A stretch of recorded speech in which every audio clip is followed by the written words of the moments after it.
I know people want to talk about peace, but when I grew up, look, I've been stuck 5 times, 3 different occasions. One thing that has always frustrated me, there's rappers that I've been listening to 5 years down the line, they're still expressing their verdict. For me, you're glamorizing it because you know people like to hear that stuff. Yeah. I think sometimes we hide behind that, I'm just expressing my journey. When I react to things, I always say to myself, what would Jesus do in this situation? Yeah, he was flipping tables and all that, but that was a real extreme case. I think Christians are a bit placid, but I do think there's a righteous anger, and I think we do need to be angry about certain things. Or do you think the generation of rappers coming up now are approaching it the way you guys approached it? No, I'm happy for them, bro.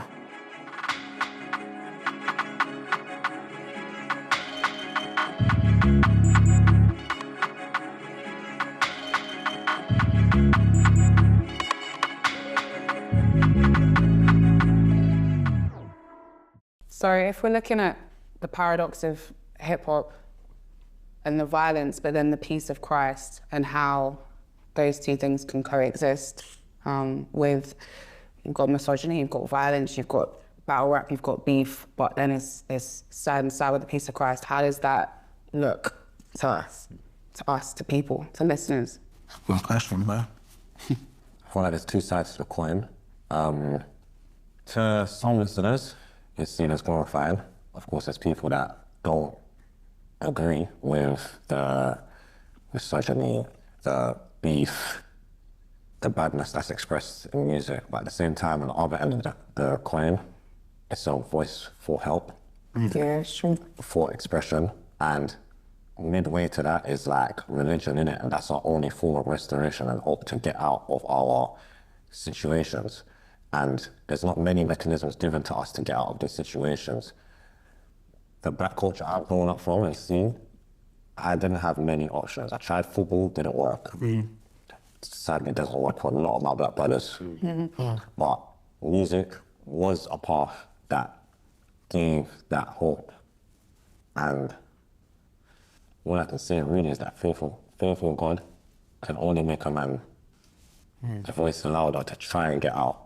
And some people may see it as, wow, like you're glorifying the badness, but at the same time, I'm still a product of the environment. So it's a difficult one, isn't it? What about battle raps though? I'm sticking with battle raps because is there such thing as Christian battle rap?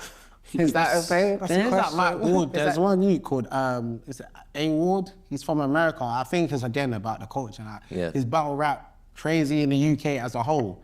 I did something last year called it's called like bless ups or something. Oh, where it's like I saw that. battle raps, but you say something nice about the other person. That's very nice. No, bro, it's actually peak though. I know what you're talking about. Still, I've seen that. Bless offs, like, instead of tearing each other down, they build each other up. Like, and it's more like a spoken word kind of. Well, they're expressing, innit? It's funny. What I will say though is, you see battle rap as an art form that probably a lot of us grew up on. Like seeing people like Jin just like go back and forth, and the skill and the art of it, I love that. But then I think we're at a point where everything evolves, and now our version of battle rap is youths from different ends saying a madness on a track, and us seeing it have real life repercussions. I think that's where it gets sticky. But the art form side of it, I love that growing up.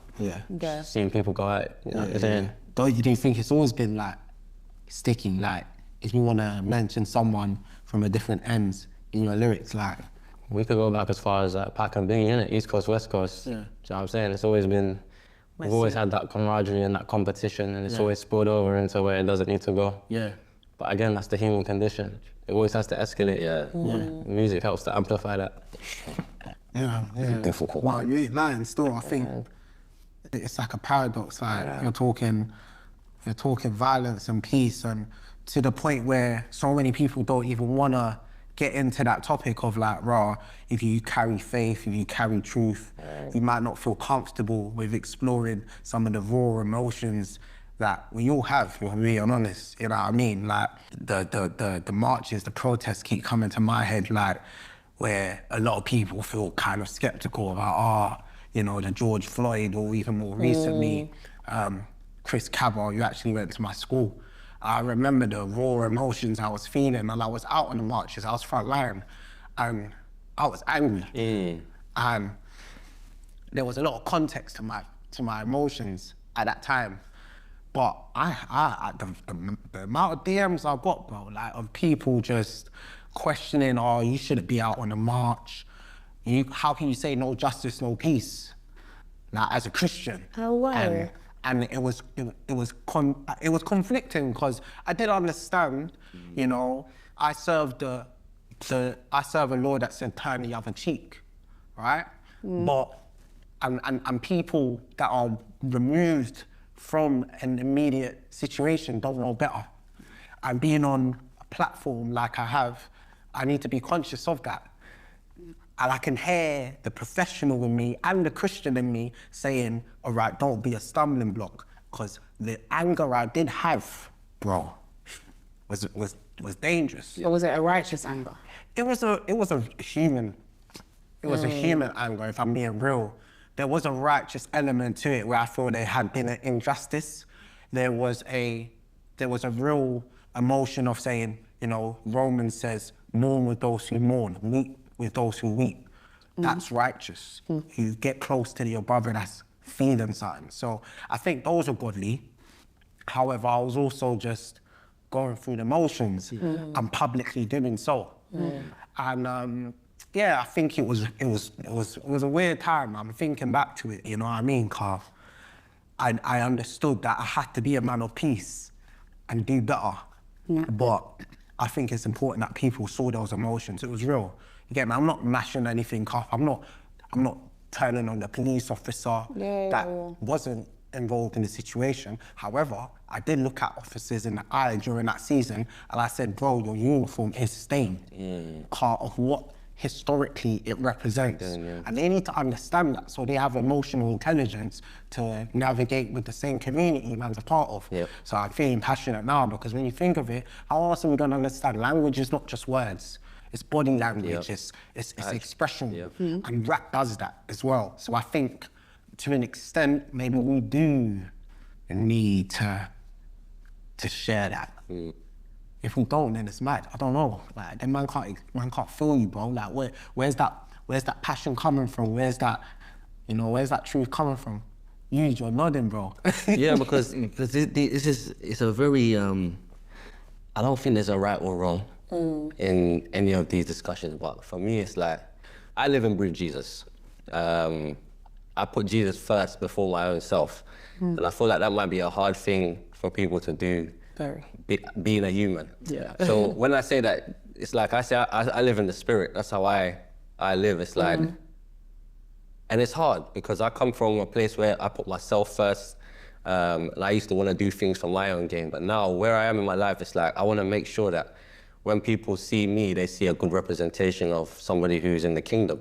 So, and it's hard, bro. I'm not gonna lie. There's always this wrestling with the physical and the spirit, you know, to try and react to things the way your body tells you to, or how your initial mind and thoughts and feelings and emotions tell you to.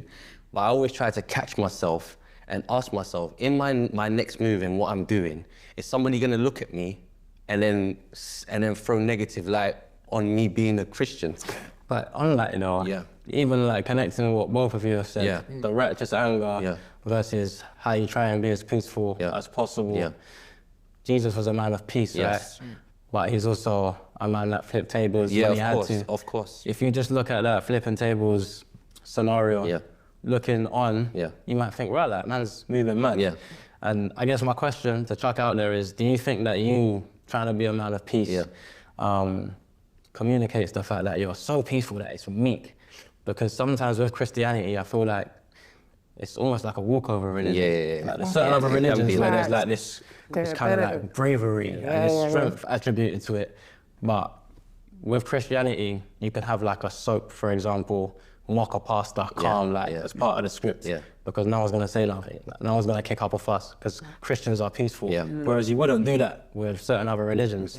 So my question is, do we need to be more righteously angry, or do we always need to assume this position of like meekness and peace? And I don't think being meek means you're weak. I think that's what people get wrong, because I'm talking peace, I'm talking all this, but I promise you, and this is with love. This is with love. I'm not a pushover. I'm not a pushover. That I can guarantee. I believe you, but bro. but there's a way you do these things. not real. Like if somebody disrespects or does anything like that, I'm not just gonna stand up and shout like I'm not Jesus, so I don't get to say I can't stand up and flip tables and all that. But what I will do is I will pull you to the side though. One thing that has always frustrated me is when rappers or anyone that talks about their own struggle with whether it's the roads, it's whatever they're going through, they'll say, I'm just, expressing my reality. And I think that's good and that's right, but we're all on a journey. And there's rappers that I've been listening to 5 years down the line, still expressing their journey. So I'm like, at that point, 5 years down the line, for me, you're glamorizing it because people like to hear that stuff and it sells and it goes viral. So that balance of like expressing the journey versus actually like holding yourself accountable and saying, I got to progress now. Yeah, you got to grow, man. I got to grow. I don't think that always happens. And I think sometimes we hide behind that I'm just expressing my journey. Sometimes. I do hear that, innit? Because obviously, we're all grown out of that environment. So naturally, we're gonna look at that with lack of empathy. Now, my personal opinion, I do agree with you, but to some extent, is it glamorizing or are we televising the raw reality? Some people, as you said, may still be talking the same stuff that they were experiencing 5 years ago. What if their head is still in that darkness? It's beyond music sometimes. Sometimes we've got to look at the realities going on in people's areas. We've all been in those type of boroughs where we know there's so much factors that can't help us get out of the situation. And I feel like, people will just look blind-eyed and just think, stuck in the same cycle. Like, this person hasn't grown. And obviously look at it with lack of empathy in it, but like, we are all human beings as well, innit? Don't get me wrong, there's still people that do push badness, which I don't agree as well, innit? I personally think, as you said though, it's that journey, depicting that journey, showing them light and darkness and letting the people understand, like. And on that music, it's a lot of pressure sometimes, because you can have the same kind of film time and time and time again.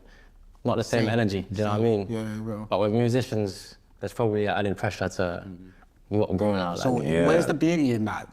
The painful, dark, ugly, sometimes violent music that is being created. Where's the beauty in that? If it wasn't popular, do you think people would still be wanting to televise it?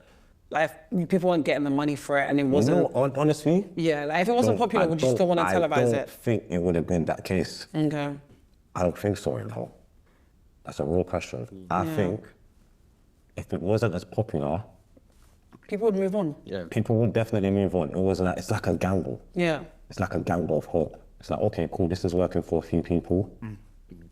Let me try. So that's the glamorization then. Yeah. And if they're doing it only for a game rather than, I'm just telling my story. That's where they see the beauty in it. That's where they see the beauty. Maybe the beauty is escape as well. That's why you got a man that's not from that lifestyle that somehow can find a relating point and enjoyment because he's escaping like whatever he's struggling with and he's tapping into it through, I don't know, Top Boy or someone. The dangers of that comes here. 100%. There's some people that don't even want to unlock certain things in their that wardrobe, you know what I mean? Because they're like, for them, it's real life. This is not just me sharing it to the world to get any sort of gain or even wanting to shine light on the problem that I experience. Some people, they hold it so close to chest because they understand the power of it. And I think... You see what you just said there? That's what we get blinded to. The power, the respect, glory that comes with it. You get me? I'm starting to see, like, especially now, Christianity becoming more popular as well. I feel like a lot of people are becoming Christian artists because they're just like, oh yeah, it's a popular thing, I can go viral. I'm on Christian TikTok, hashtag Christian TikTok. I want to become a Christian rapper, do a Eugy, or like do a Imran, like looking at people who have done it and they're like, do you know what, we're gonna do it and it's gonna blow off.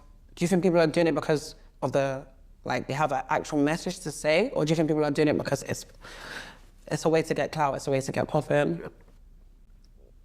Honestly, I think nowadays it's very algorithmic. What do you think? I mean, even just from the violent perspective of it, I know people want to talk about peace. But when I grew up, look, I've been stabbed 5 times, 3 different occasions. Hey. And for me, we called them stripes. Like, that was a badge of honor, you know what I mean, being from that lifestyle. So for me, I knew subconsciously, when I started rapping about this, that was my credibility, you know what I mean? That was me playing my bravado into what was acceptable in the culture that I was a part of. Now, I see that as my education. However, I know going into this space and navigating music, a lot of that is just what we need to do to really validate being a member, having a license to be able to say, yeah, I can talk about it, I can be around that. That's me saying honesty, that I think I wasn't pulling those experiences out to say, oh, this is the problem with South London. Yeah. That was just me, that was the bravado. Yeah. It's just some part of what I'm saying. Yeah. I think hopefully as we mature, as I did, you start to pull on those experiences from a more purposeful place. Yeah. But unfortunately, It's not that. that's In the not the beginning, motivator. no. I don't think And any I'm of us happy you're being picked up honest. a- I'm happy you're being real. Yeah. I don't know if where I came from, I don't know if anyone picked up the pen to say, let me shine light on this issue that's happening, the deprivation, the violence, the culture. Like, nah, bro, man was just, you get, this is what I can speak about, and then that's what authentically came out. And then, almost simultaneously, I saw results. Yeah. Because then I've got the credibility. And then it was like, bro, man's got to keep. Doing And that. before then, it wasn't even mad rival like that. Man had credibility on the streets because man was rapping from my ends. Yeah. So it was like, it always was a part of reputation. Yeah. Whether, you know what I mean? See what you're saying, yeah? Just looking a bit deeper now, yeah? And just putting myself in my shoes. Like, the honest truth, the story's the message. I feel like at the start, coming from where I come from as well, you know, the fruits of the labour was glamorized. But what I was around to get to that point, you have one leap of faith. So to me, it was a form of escapism. If at that time, it was difficult for a man like me to do the Justin Bieber type of music, like to try and get myself out. But what was relating is what I saw. You understand? So naturally, like, to some extent, yeah, like it was part of me, but, and obviously for glamorization as well, but it is, I believe, it's not spoken. A lot of men in that situation, they're scared, they're trying to get out. And it's a balance of that fear, but that hope to get the dreams that you desire in it. So, You see, both of you, like, you have, like, really, like, deep stories and, like, where you're coming from and how you shared them and how you maybe didn't intentionally plan to tell it in the way you have, but it's obviously impacted. I see both of you in the scene and I see how you both impact a lot of young black men amazingly. But do you think majority of rappers are in that space, like, now? And do you think the generation of rappers coming up now are approaching it the way you guys approached it? no, I'm happy for them now. A lot of the youth man nowadays, they're not trying to be bad boys too much to get out. They more than ever. Because you know what I mean? there's such a small percentage to actually get on that side of the tunnel. Like, now. literally, yeah, you're harder. more likely to be dead, jail. Yeah. Yeah. Dead, jail. Last one is losing your mental. Yeah. Come on, Yeah. come on, come on. 100%, bro. Leo stayed true. Like, he went viral, if I remember, performing his song in college. Yeah. Like, his whole college was going mad for the song, like. And now every college student and every person that saw the viral video was like, bro, like, my man's in college, like, performing. Like, he's welcomed in that establishment. Back then, you could no way could man never can even see that connection. Get you know a what I student mean? before you can even drop the next You know bar. what I mean? like, More than ever, there is another option, which is, I think, very dope to acknowledge. From young, I've always been music. Like, I've loved music in it. It's been around me growing up. But I think it was the accolades that made me want to do this. Cool, if I take it back to like primary school, like, cool. I had a Black Caribbean music teacher, Miss Coggins. I didn't really think music was my thing, but she said, you have a very good voice. Just have a very good voice. She's always drew me out. I want you to sing. I want you to do this. I want you to do that. Cool. Going into secondary school, you know how it goes as lads, innit? Writing bars with your friends, letting them hear what you got. That was manlyhood, innit? Do you get me? But it's like people in my area could tell that this guy, he's got a little song. But life changed around 16, 17, 18. It's a bit more darker. This bubbly guy, this singy-songy melodic thing, this Afro wave period, it's come to an end. Just like how the music scene is right now. True. That was a time period for me where it was like, okay, people think I'm good at music, but this was also the lifestyle that was around me, that I was subtly involved in a bit, until the experiences started to get a bit deeper from my own personal traumas. So I lost one of my closest friends when I was 16. 1 year, 2 years older than me, but I looked up to him. Right next door to him, his mum was deaf and blind, but he loved my music. He loved it. So losing him hurt me, but also it's like, as he had a youth offender as well, wasn't it? Like, he showed me, yo, try to do music. So I put that energy there, when sometimes energies might be going elsewhere in dark places, I do not know, but I found somewhere. So with me, I started writing music because of my upbringing, and abuse actually is what made me write. My dad's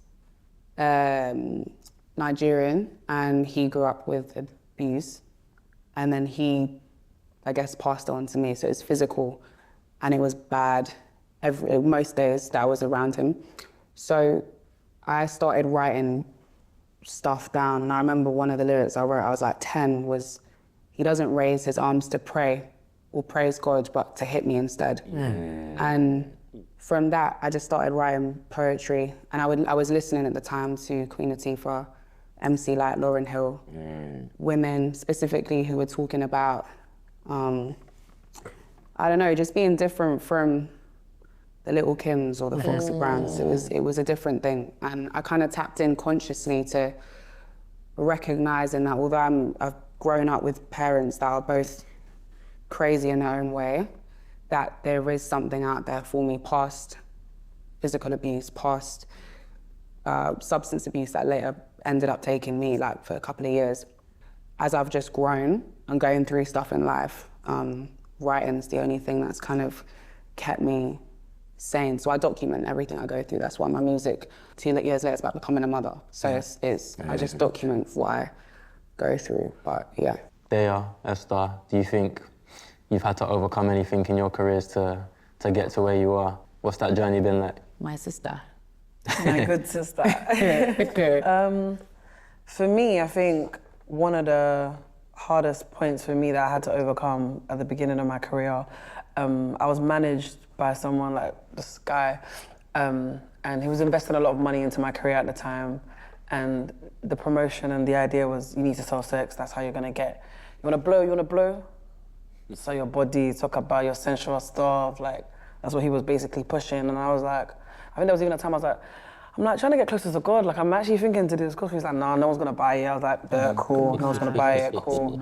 And like, yeah, he would push that. And long story short, like I said, invested a lot of money. There was like a shoot one time I had, and we were shooting like in this like big freezer room. And we were there like doing like these dance takes, and he's come up to me and he's whispered in my ear, oh, your bum looks really nice in these trousers.